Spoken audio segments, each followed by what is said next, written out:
U današnjem videu ću vam pokazati što se događa kada kombinirate super ljepilo i pijesak. Niste ni svjesni koliko je ova stvar korisna i vrijedna. Kada vidite ovaj trik, biti će vam jasno koliko je jednostavan, ali učinkovit. Više nikada nećete zanemariti njegov potencijal.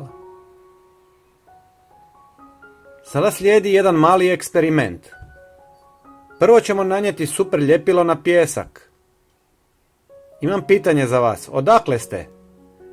Volio bi čuti od ljudi diljem svijeta i vaša podrška mi puno znači. Primijetili ste kako dobro ovo djeluje? Pijesak postaje tvrd poput kamena. Sada ćemo popraviti ovu oštećenu površinu. Molim vas da ostanete do kraja videa. Kada to isprobate, javite mi u komentarima kako vam se sviđa. Uzmite traku ili nešto slično i zalijepite je oko pukotine.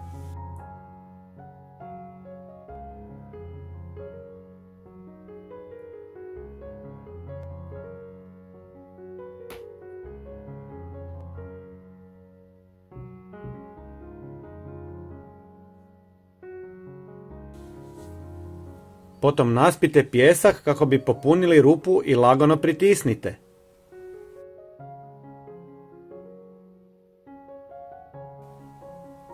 Nakon toga nanesete ljepilo i ostavite da se dobro posuši.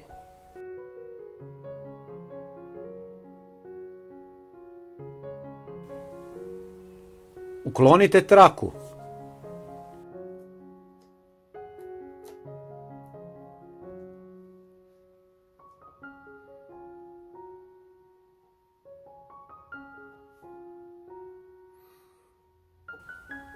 Rubove možete izbrusiti kako bi izgledalo ljepše.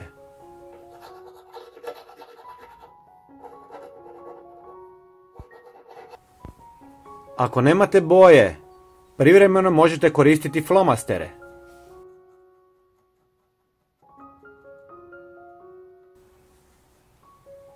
Sada je taj rub čvršći nego ikad prije. Fantastično, zar ne? Hvala vam što ste odvojili vrijeme da pogledate moj video. Vaša podrška mi mnogo znači.